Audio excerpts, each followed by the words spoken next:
નમસ્કાર, આપ સૌ જોઈ રહ્યા છો ઇન્ડિયા ન્યૂઝ ગુજરાતનો ખાસ કાર્યક્રમ આપણો ગુજરાત અને હું છું આપણી સાથે કિશન તિવારી। સમાચારોની શરૂઆત કરીએ આપણે મહત્વપૂર્ણ સમાચારથી। સૌથી પહેલા આપણે વાત કરીએ રાજકોટની। તો રાજકોટમાં 150 ફૂટ રિંગ રોડ ઉપર આવેલા ધ સ્પાયર બિલ્ડિંગમાં યુવક યુવતી વચ્ચેની થયેલી મારામારીની ઘટનાના વાયરલ સીસીટીવીનો સમગ્ર મામલો છે। ત્યારે બંને ભાગીદારો વચ્ચે ધંધાને લઈ અને આ મારામારી થઈ હતી। પીડિત ભાગીદાર યુવતીએ વધુ એક સીસીટીવી ફૂટેજ જાહેર કર્યા છે। મૌલિક નાથપરાના અન્ય યુવતી સાથેના સીસીટીવી હાલ જાહેર કર્યા છે। જણાવી દઈએ કે આ મૌલિક અને અન્ય યુવતી ઓફિસમાં પ્રેમ લીલા કરતા હોય તે પ્રકારના સીસીટીવી જાહેર કર્યા છે। પીડિતાએ મીડિયા સમક્ષ કહ્યું કે અમારે બંનેને શારીરિક સંબંધ પણ હતા અને જરૂર પડશે ત્યારે તે બાબતના વિડીયો કોર્ટમાં રજૂ કરીશ અને મારા સહિત અન્ય કેટલીક યુવતીઓને પોતાની જાળમાં મૌલિકે ફસાવી હતી। તે મૌલિકે મને માર્યા બાદ મારી સાથે સમાધાનની વાત કરી હતી। મને કહ્યું હતું કે જેમ મેં તને માર્યો તેમ તું પણ મને મારી લે। ત્યારબાદ જે ઘટના બની તેના સીસીટીવી હાલ સામે આવી ચૂક્યા છે અને મેં મૌલિકને ફાઇનાન્શિયલી ખૂબ જ સપોર્ટ કર્યો છે। હવે એમાં એવું છે કે જે મારો પહેલો વિડીયો છે જાન્યુઆરી 2024 નો છે, જેમાં એ મને ઢોર મારે છે, અને બીજો છે માર્ચ 2024। અને આ વિડીયોની વાત મેં એના ફેમિલીને કરેલી હતી અને એના ફેમિલીમાં વિડીયો મેં શેર કરેલા હતા કે આવી રીતે એને મને મારેલું છે। પછી સમાધાનની વાત અમારે થતી હતી, એ મારી પાસે રોયો, પગે પડ્યો, એ બધું કર્યું અને એને એવું પછી મેં કીધું કે આ જે વસ્તુ મારી સાથે થઈ છે ને એ તારી સાથે થાત ને તો તને ખબર પડે। તો એને એવું કીધું કે જો તને એનાથી શાંતિ મળતી હોય તો તું મને મારી લે, મેં જેવી રીતે તને માર્યું છે એવી રીતે મારી લે। જેમ તમે બધા વિડીયોમાં જોયેલું જ હશે, એ પોતે સરેન્ડર કરી દે છે, પોતે સૂઈ જાય છે। મેં કંઈ નથી કરેલું કે જે રીતે મેં મારેલું છે એ રીતે તું માર, અને પોતે સૂઈ જાય છે। હવે રાજકોટની જનતા છે એટલી સ્માર્ટ તો છે જ, સાવ આંધળી નથી, શું થઈ રહ્યું છે બધાને દેખાય છે એમાં।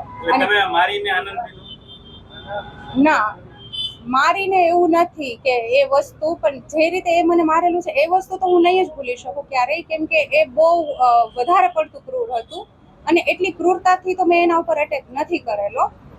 કઈ વાતને લઈને ત્યારે મારામારી થઈ? શું એવી વાત થઈ કે તમારે એમને મારવું પડ્યું? મારામારી એને મને સામેથી કીધેલું હતું કે મેં તારી સાથે બહુ ખોટું કર્યું છે, બહુ ખરાબ કર્યું છે, અને એપોલોજાઇઝ કર્યું, મને સોરી કીધું, અને એવું કીધું કે તેમ છતાં બી તારા મનમાંથી આ વાત ના જતી કે મેં તને આટલી ખરાબ રીતે ટ્રીટ કરી તો તું મને મારી લે, તારા મનનું સમાધાન થતું હોય તો।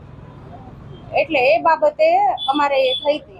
તમે પહેલા એક વિડિયો પણ એવો વાયરલ થયો છે કે જેની અંદર તમે માથામાં તમારા હાથથી તમને મારો છો, દિવાલમાં માથા પર ચડો છો, શું કારણ હતું? તમે કોઈ થર્ડ ડિગ્રી ટોર્ચર સહન કરેલું જ ક્યારે? શું હતું તમને? શું એ ટાઈમે મને એને એટલી બહુ ખરાબ રીતે મેન્ટલ ટોર્ચર કરેલી હતી અને મને એ વાતનો અફસોસ થતો હતો કે મેં એટલો સપોર્ટ કરેલો છે બિઝનેસમાં, એટલું ફાઇનાન્સ આપેલું છે બિઝનેસમાં, તેમ છતાં એ માણસ આટલી ખરાબ રીતે મને અબ્યુઝ કરે છે। એટલે એ સમયે બહુ ખરાબ હાલત હતી મારી, અને મને મારી જાત પર ગુસ્સો આવતો હતો કે મેં આવા માણસ, આ રાક્ષસ ઉપર ભરોસો કર્યો, એને મને મારી જાત ઉપર ગુસ્સો આવતો હતો। શારીરિક શોષણ થયેલું છે?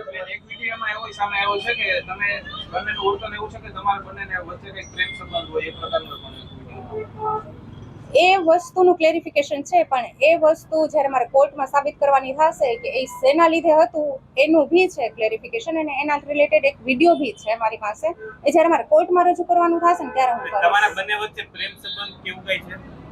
નહીં, તમને કોઈ લાલચ આપ્યું એવું? ના, લાલચ નથી આપેલી એને મને કોઈ। તમે હાથમાં બ્લેડ જેવું વર્તન કરો છો, બ્લેડ મારવાનું, બ્લેડ અથવા એ વસ્તુનું છે ક્લેરિફિકેશન, અને એ જ કહું છું એના રિલેટેડ બી એ શું કામ કરેલું છે ને એના રિલેટેડ મારી પાસે એક વિડીયો છે, એ હું કોર્ટમાં રજૂ કરીશ। એક વિડીયો એવો છે કે તમે એને સામેથી થપ્પડો મારો છો, બે વિડીયો છે મારના। ઈ સેમ ડે ના જ છે, પેલા થપ્પડ મારેલી હતી બરાબર ને, પછી વાતચીત થાય છે મેં કે આ રીતે મેં કીધું આ થપ્પડી તારાથી સહન નથી થતી તો કે હું સુઈ જાઉં છું, ને એ સુઈ જાય છે ત્યારે ને એની માથે પછી મેં મારેલું છે। એને જે ઇન્સિડન્ટ મારી સાથે થયેલો હતો ને એ એને રિપીટ ચાલાકીથી કર્યો છે, અને એ બધું જે સમાધાન ને બધું હતું એ એનું ષડયંત્ર હતું। જાણી જોઈને મને ઉપસાવીને, સોરી કહીને, રોઈને, ગિરગિટની જેમ એને રંગ બદલીને એ મારી અગેન્સ્ટ પ્રૂફ એ પ્રૂફ રજૂ કરવા માટે એને હરકત કરેલી હતી. કેમ કે જ્યારે આ બધી વસ્તુ થઈ ત્યારે મેં એના ફેમિલીને વિડીયો શેર કરેલા હતા. એટલે એને ખબર હતી કે મારી પાસે એ જે મારી સાથે આ હરકત કરે છે એનું પ્રૂફ છે, તો હું એક ક્યાંય મીડિયામાં કે પોલીસમાં ના આપું. એની અગેન્સ્ટ આ બધી એની સાજિશ હતી કે હું એને મારું, એની સાથે હું વર્તન કરું, અને મારે કોઈ સફાઈ દેવાની જરૂર નથી, એ ક્લિયરલી દેખાઈ આવે છે. અને હા, થયેલું છે. અને એના બી જ્યારે કોર્ટમાં રજૂઆત પુરાવાની જરૂર પડશે ત્યારે હું આપી દઈશ. આવી કોઈ ફરિયાદ નોંધાવશો આપ શારીરિક શોષણ અંગે? એ અત્યારે હું કંઈ નહીં કહી શકું, પણ જ્યારે જરૂર પડશે તો ત્યારે હું કરીશ. અન્ય કોઈ સ્ત્રીઓ સાથે એ પોતે પણ પરિણીત છે, અન્ય કોઈ સ્ત્રીઓ સાથે? હા, ઘણી સ્ત્રીઓ સાથે છે. ઇનફેક્ટ એનું કામ જ એ હતું, જેવી રીતે મને ટ્રસ્ટમાં લઈ આવીને મારી પાસે આવડી મોટી રકમ એને કઢાવી છે, એમ બીજી ઘણી બધી છોકરીઓને કે ઓફિસમાં એ ફ્રીમાં કામ કરી દેતી, આવી રીતે પટાવીને રાખતી, તો એની સેલરી ના આપવી પડે એટલે. એને એ સિવાય બી અન્ય બી ઓફિસ સિવાય બી બીજી ઘણી બધી છોકરીઓ સાથે એના અફેર્સ છે. તમારા લાગણી સંબંધ હતા એમની સાથે? હા,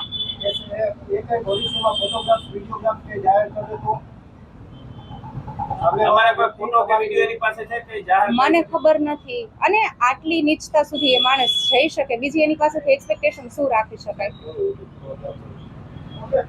એ સાજિશ કરીને આવી રીતે વિડીયો બનાવી શકે ખોટી રીતે, બરાબર. એ કંઈ કમાતો નથી. અત્યારે એની ઘરવાળીના જે કમાય છે એના ખર્ચા ઉપર ચાલે છે, એનામાં કમાવાની ટેવડ નથી. એક છોકરી ઉપર હાથ ઉપાડે છે, એક છોકરીની રિસ્પેક્ટ નથી કરી શકતો એ માણસ. તો આ માણસ સાથે પાસે બીજી શું એક્સપેક્ટેશન રાખી શકો? એમના પતિ સાથે પણ આવું એવું? માયરો મેં છે. આજ તમને કોઈ એક થપ્પડ મારે, બે થપ્પડ, એ આજ કોઈ તમને એક થપ્પડ મારે, બીજી થપ્પડ મારે, ત્રીજી થપ્પડ મારે, ક્યાં સુધી તમે ચૂપ રહેશો? કાયદો હાથમાં નથી. ક્યાં સુધી તમે ચૂપ રહેશો? ક્યારેક તો તમે, તમારે પોલીસ ફરિયાદ કરવી હોય ને બેન.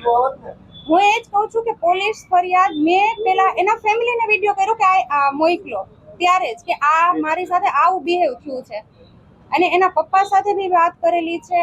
એ બી હું પોલીસ ચોકીએ ગઈ હતી, મહિલા પોલીસ ચોકીએ, એની બારે અમે વાતચીત જે કરેલી છે એ વસ્તુના બી મારી પાસે રેકોર્ડિંગ છે. એના પપ્પાની સામે એને મારા પગે પડીને માફી માંગી છે, અને બધું એક્સેપ્ટ કરેલું છે કે હા મારો વાંક છે.